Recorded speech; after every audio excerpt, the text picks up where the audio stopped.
Over the course of several days, an Australian couple, Dave and Sarah, aired out their relationship issues in front of just about everyone. Didn't matter if it was a formal dinner with friends, a quick run to the market, or just a drive in the car, the two were constantly at each other's throats, shouting, arguing, throwing insults like grenades. Eventually, it all became too much. Dave decided enough was enough. He broke things off for good and moved out of Sarah's place. Now, on his own, Dave tried to chase his dream, busking on the streets as a musician, but turns out he didn't have much talent, and without talent comes no money. Flat broke, he had no choice but to crash at his sister Tess's place. One morning, Dave wakes up on the living room sofa, hungover. His young nephew, Felix, finds him sprawled out and tries to get him to come to the park. Instead, Dave hands the kid a pair of VR goggles and lets him play a zombie shooter game. Clearly not age-appropriate. Later that evening, Tess comes home. She's furious when she finds her son exposed to such violent content, but Dave brushes it off like it's no big deal. He's more interested in what's for dinner, but when Tess serves up mini pizzas with a side of tofu, Dave's had enough. Disgusted, he heads out to grab what he calls a real pizza, something greasy, cheesy, and actually edible in his book. Back at home, Tess puts Felix to bed with a heartfelt bedtime story, one about a character who just wanted to be loved. It's soft, it's warm, and Dave, who walks in just in time to hear it, quietly listens from the hallway. The story hits him harder than expected. He starts questioning everything. Was breaking up with Sarah the right move? Was he just running from love? Feeling a wave of guilt and maybe hope, Dave decides to do something impulsive. After dinner, he wakes up Felix and asks for his help with something important. Cut to a late-night mission. Dave and his pint-sized sidekick, dressed head to toe as Darth Vader, sneak into Sarah's apartment. It's not a prank, it's a grand gesture. Felix, now in full costume, recites a carefully memorized apology speech Dave wrote. One final shot at winning Sarah back. A little goofy, a little bold, but maybe just crazy enough to work. Using a copy of Sarah's house key, Dave and Felix sneak inside, only to walk in on a shocking scene. Sarah is already with someone else, enjoying a romantic moment with her new boyfriend. Furious, Dave tries to pick a fight, but the new guy doesn't even break a sweat. He lands a clean punch straight to Dave's nose, dropping him instantly. Realizing there's no winning here, Dave storms off. So heartbroken, he nearly forgets Felix is with him. When they get back home, Tess is waiting, and she's pissed. Once she hears the whole story, she loses it and kicks Dave out. But when she sees her brother completely break down in tears, something shifts. She softens and gives him a second chance. If you want to stay, she says, you'll have to step up, help around the house, and take responsibility for Felix. His first mission? Drop Felix off at school. Dave doesn't love the idea, but he agrees. At school, Felix proudly introduces Dave to his girlfriend Beth, and more importantly, to his stunning teacher, Audrey. Dave falls for her instantly. Trying to make an impression, he lies, claiming to be a professional musician and a super dedicated uncle who's deeply involved in Felix's education. After class, Dave tries to chat with Audrey again, but the conversation gets cut short. One of Audrey's co-workers bails on a school field trip, leaving her in need of a new chaperone. Sensing a golden opportunity, Dave volunteers on the spot. Audrey agrees. Back home, Dave starts helping Felix pack for the trip. Tess reminds him to include Felix's allergy medication, 2 doses to be used only in an emergency. The next day, Dave and Felix hop on the school bus for the big excursion, but not long into the drive, the bus breaks down. While they wait for repairs, Audrey leads the kids in a sing-along. Eventually, she turns to Dave and asks him to play a song. Dave's hesitant. It's not really his thing, but with everyone insisting, he gives in. Grabbing his guitar, he launches into a loud, chaotic metal song, way too intense for the kids. They're horrified. Thankfully, the bus driver saves the moment by announcing the bus is fixed, and they continue the trip. Soon, they arrive at their destination, a vacation farm called Pleasant Valley. What they don't know is that just next door, something terrible is brewing. Underneath a nearby U.S. military base, scientists are working on a secretive regeneration project, but things have gone very, very wrong. 2 agents make their way through the underground facility to check on the situation, only to find one of the soldiers transformed into a zombie feasting on a scientist. They shoot the creature down and call in reinforcements to lock the place down. but they're too late. More infected soldiers have already broken through another part of the base.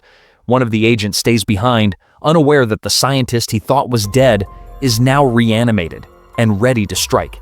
In a flash, the infected scientist attacks, mauling the agent's face. Outside, alarms blare. Military vehicles race to contain the outbreak, but chaos is spreading fast. Back at the farm, completely unaware of the danger nearby, Audrey and Dave arrive with the students. They're greeted by none other than Teddy McGiggle, a goofy children's TV host, and his sidekick, a puppet frog.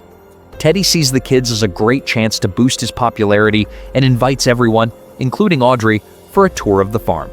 As the children explore and enjoy the attractions, zombies are breaking loose from the military base next door, hungry and closing in fast. As they near the outskirts of the farm, everything seems perfectly normal.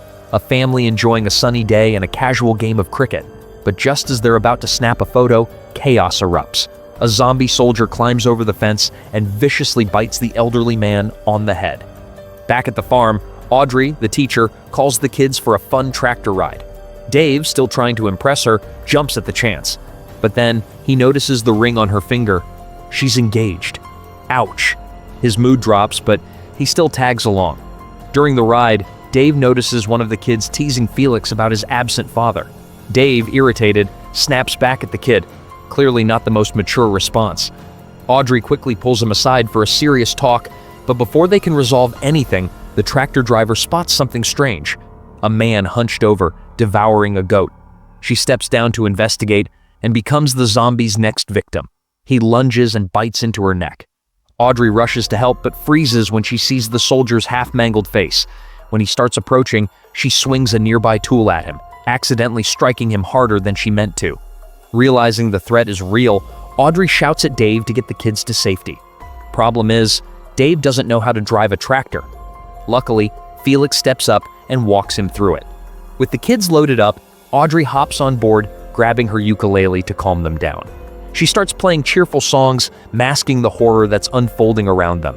As Dave drives the tractor slowly across the farm, they witness a nightmare. Zombies everywhere, tearing into anything they can find. But soon, their path is completely blocked by a group of the undead feeding on a cow. With no way forward, Audrey quickly shifts gears. She tells the kids they're now playing an intense game of tag. The rules: don't get touched by any of the farm visitors. The kids, thinking it's all part of the fun, play along and begin carefully navigating through the chaos, with Dave and Audrey leading the way. Eventually, they make it back to the bus, only to discover the driver's been eaten and the vehicle is swarming with the infected. With no other option, they run to a nearby kiosk. But when they get there, they find it locked from the inside. Terry, host of a kids show and local coward, refuses to let them in, unwilling to risk his own life for anyone else. Zombies are closing in fast. Thinking fast, Audrey spots a small tunnel that leads underneath the kiosk. She instructs the kids to crawl through. They make it, but the inside door is also locked, and Dave is stuck outside. A zombie with a walker corners him, but Dave manages to shove it aside and climbs up the side of a water tank to reach the roof. From there, he slips in through a tiny window. Once inside, he crashes right on top of Terry. Enraged, Terry starts swinging at Dave, but Dave fights back using whatever he can grab, including a stapler to Terry's face. Horrified at the damage, Terry stumbles toward a mirror, giving Dave just enough time to knock him out cold with a guitar. With Terry down, Dave finally opens the kiosk doors and lets everyone in. They barricade the place, bracing for the worst. Inside, Audrey keeps up her calm teacher persona, trying to shield the kids from the horror. But then, Terry wakes up. Seeing the kids inside, he starts screaming at them that they're all going to be eaten. Audrey's had enough. She pulls him aside and lays down the law. She won't let anyone traumatize her students. When words don't work, she smashes a vase over his head. Terry gets the message and agrees to keep his mouth shut, going back to his over-the-top TV presenter persona, Terry McGiggle. Meanwhile, Dave scavenges the kiosk for food and finds some snacks. He passes them around, but forgets that Felix is allergic to milk. Soon, the boy starts struggling to breathe. Dave remembers that Tess had given him medication earlier, but he accidentally injects himself. There's one dose left, in Felix's backpack still on the tractor. Dave is ready to go, but Felix begs him to stay. Audrey steps up. She climbs onto the roof and sneaks out, carefully weaving through the slow-moving zombies. After a tense trek, she reaches the tractor, but it's surrounded by 3 zombies. She grabs a shovel and swings with everything she's got. Headshots, clean and brutal. She retrieves the backpack and sprints back through the infested grounds, not stopping once. Back inside the kiosk, Felix is gasping for air. Dave is trying to keep him calm. Then, Audrey bursts in, soaked in blood but unharmed. She rushes to Felix and gives him the shot. Within moments, he's breathing again. The kids cheer, Audrey smiles, and Dave, relieved, can't help but look at her with admiration. But their relief is short-lived. Terry claims he hears a helicopter. Without thinking, he scrambles to the roof, shouting for help. But he slips and falls, right into a pit of zombies. He tries to get back in, but Audrey can't risk the kids. That's when Dave climbs to the roof and extends a hand. Terry barely makes it back up, saved by the last person he expected. Grateful and humbled, Terry admits his mistakes. He confesses that he only ever did the children's show to attract moms, but now he wants to make it right.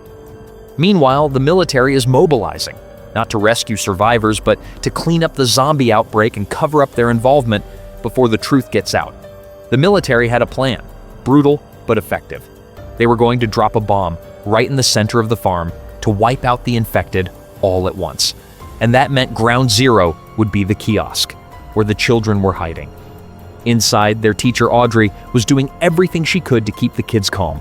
She sang to them, helping them settle into sleep, holding on to hope that tomorrow would bring a better day, unaware that for some of them, there might not be a tomorrow. Outside the farm, the military had sealed off the area. Curious locals gathered, trying to figure out what was going on. Among them was Tess, desperate to know where her son Felix was, but the soldiers offered no answers. Back at the kiosk, Dave was helping put Felix to bed. Beth, scared and unable to sleep, clung to him. To comfort her, Dave shared a poem his mother had once made up, a silly little rhyme about little monsters. As they laughed and repeated the words, Audrey watched from afar, surprised to see this softer, more caring side of Dave. Later, with the kids asleep, Audrey invited Dave to talk.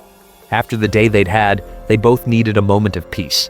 Dave admitted how amazed he was by her strength, how she looked after so many children while he'd barely ever looked after himself. He confessed that this experience had changed him.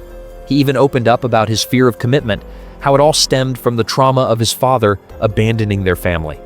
Tess, his sister, had stepped in and become the only parental figure he had. Audrey could relate. She had a tough past too, but teaching had helped her find purpose. When Dave asked if she ever wanted kids, she revealed something personal. Her fiancé had cheated on her. She still wore the ring, though, mostly to keep nosy parents from asking too many questions. The two grew even closer during that conversation, and Dave offered to stay up and keep watch so Audrey could finally get some rest. Morning came. The military was preparing to drop the bomb any minute. At the kiosk, Dave gently woke Audrey. He had a plan. They'd create a distraction to draw the zombies away and find a way out. That's when Teddy, aka Mr. McGiggle, jumped in with a better idea. His personal van, the McGiggle Mobile, was faster and had a sunroof. If they could get it to the kiosk, they could all escape safely. The plan was risky, but it was all they had. As Teddy tried to climb up to the roof to scout ahead, he slipped, crashing down loudly. The noise woke the kids and panic started to rise. But Dave, quick on his feet, grabbed Audrey's ukulele and began playing. His impromptu song calmed the kids, and once again, Audrey was touched by how much he had changed. After saying goodbye to Felix, Dave and Teddy made it to the rooftop, only to see the entire farm surrounded by zombies. Still, Dave grabbed 2 steel buckets and started banging them together to lure the zombies away, while Teddy climbed down the other side. When a small gap opened up, Dave jumped too, but a hidden zombie knocked him down. He fought it off and ran. Teddy, meanwhile, reached the McGiggle Mobile, parked near a children's play area, now crawling with little zombies. He fought his way through, leaping over rides and smashing undead heads until he finally reached the van. Dave caught up and begged him to open the door. But Teddy was back to his selfish self. He was about to drive off alone when karma struck hard. He'd forgotten his assistant, the guy who worked the frog puppet, was still inside. Only now, he was a zombie. The puppet-wielding undead used the frog to tear Teddy apart, gutting him and finishing him off gruesomely. Dave was horrified, but there was no time to mourn. Zombies were swarming the van. With nowhere else to go, he climbed onto the roof. Then his phone rang. It was Tess. She asked where Felix was, and in that moment, Dave, accepting that this might be the end, simply thanked her for everything and apologized for his past mistakes. But before he could say more, the frog puppet emerged from the sunroof and knocked the phone into the middle of the horde. Back at the kiosk, the kids were panicking. One started yelling, demanding to leave. Audrey tried to calm him, but Beth shouted, Felix was gone. The little guy had escaped through the tunnel, dressed in his Darth Vader costume. Running through the zombie-infested farm like a mini Jedi, he dodged undead left and right. On his way, he found a baby goat and tried to rescue it. When zombies began to close in, Felix summoned the Force and slammed the gate shut, trapping the monsters on the other side. Whether by luck or Jedi magic, it worked. Then, like a true hero, Felix found the tractor. He drove it across the farm all the way to Dave, who couldn't believe what he was seeing. Together, they rushed back to the kiosk just as the zombies were breaking through. Dave rammed the tractor through the wall and got everyone on board. Audrey, the kids, all of them. With zombies closing in, they began a slow but steady escape. Surprisingly, the zombies were even slower. As they chugged along toward the exit, Audrey started singing again. Oddly enough, the zombies followed, clapping and groaning along in rhythm. It was bizarre, but the kids loved it. And honestly, that's what mattered. At the military checkpoint, the soldiers were ready to fire. The commander, thinking there were no survivors, ordered his men to shoot. But then, he saw them. Children, a teacher, and Dave. Realizing the mistake, the commander pulled back the order. The group crossed the barricade just in time. The army opened fire, taking out every last zombie behind them. The outbreak was over. Audrey embraced Dave, and this time, she kissed him. But the moment didn't last long. The bomb was dropped, obliterating the farm and every trace of the infected. Later, the group was taken into military custody. At the base, the kids' parents were told the children were safe. The commander kept quiet about what really happened, but gave credit where it was due. Thanks to Audrey and Dave, none of the kids were infected. Still, protocol required they stay under observation for 48 hours, just to be sure. But that's okay, because just like in that little kiosk, surrounded by the undead, Dave and Audrey were still right there looking after the kids. What did you think of this wild ride? Let us know in the comments, and don't forget to hit like and subscribe for more movie recaps. See you next time.